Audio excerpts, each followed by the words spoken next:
Yes, ready, start. It has given me great pleasure to have been able to visit the gold mines this morning. I have wondered about this country a great deal and also visited this state on three previous occasions, but I have visited the gold mines for the first time this morning. You can therefore easily understand how happy I am to have seen many things which I did not see before. I had seen many mines, some of which operate in the state from which I come.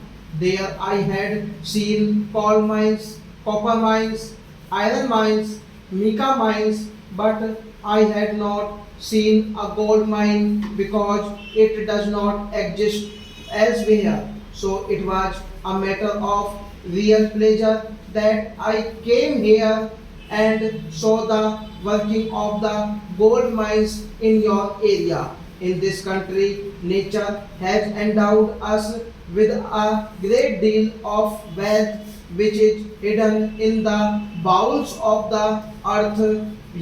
We have not been able so far to get a correct and exact picture of what there is under the earth. The government is engaged in setting up some sort of an organization which will investigate and estimate our mineral resources. Work in this line has been going on, but it is intended to intensify it so that we may go ahead in this direction. It is therefore a matter for congratulation that you are doing this kind of work and have been able to strike new fields which you consider to be quite satisfactory from the point of view of work and profit. You have no reason to apprehend that the government will do anything which will stand in the way of the development of this important industry. We are anxious to develop all our resources.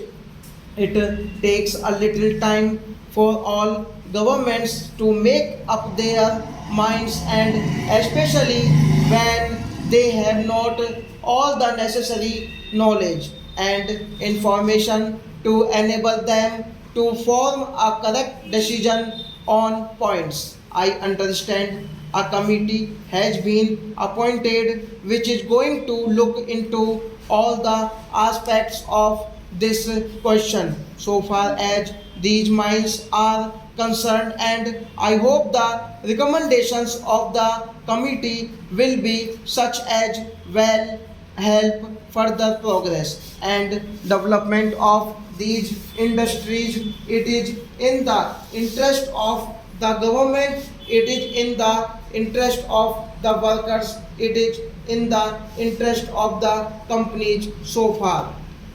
It has given me great pleasure to go round the town which has grown up in this place which you said at one time was nothing but barren rocks. I have seen at Jamshedpur, and probably there are several other places like this where on account of development of modern industries townships have grown up, and this is one of them where there were jungles before. I think some of you might have seen Jamshedpur. Jamshedpur was nothing but dense jungle about 45 years ago.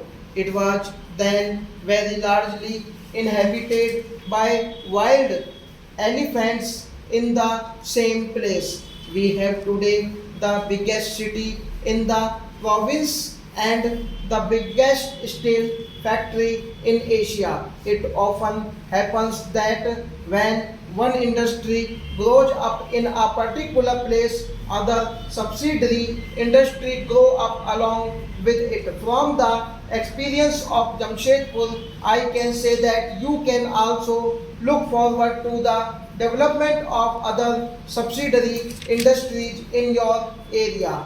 There are at Jamshedpur, I think, more men employed in the subsidiary industry than in the main industry, because whereas the main iron and steel works is one factory, which of course is a very big factory.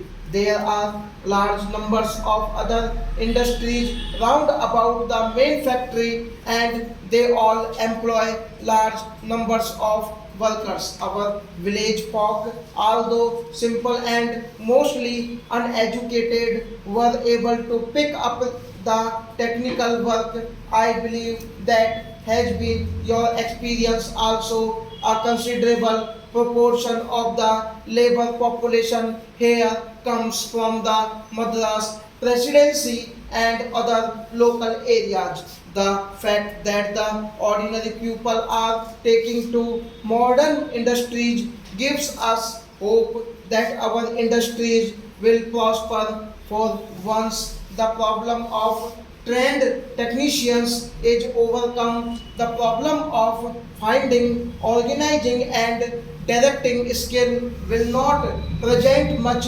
difficulty. In any case, if necessary, we could get such a specialized talent from outside.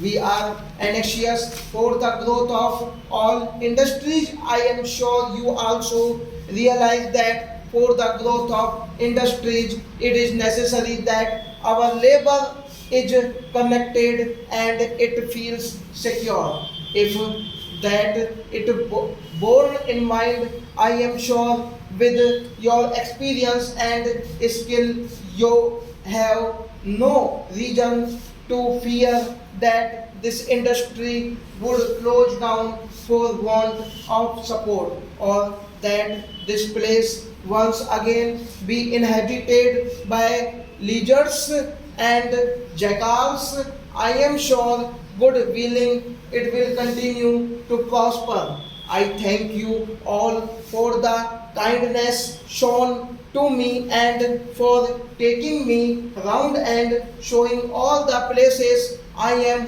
particularly thankful to the people who have come out in their thousands on the roadside to greet me. Stop.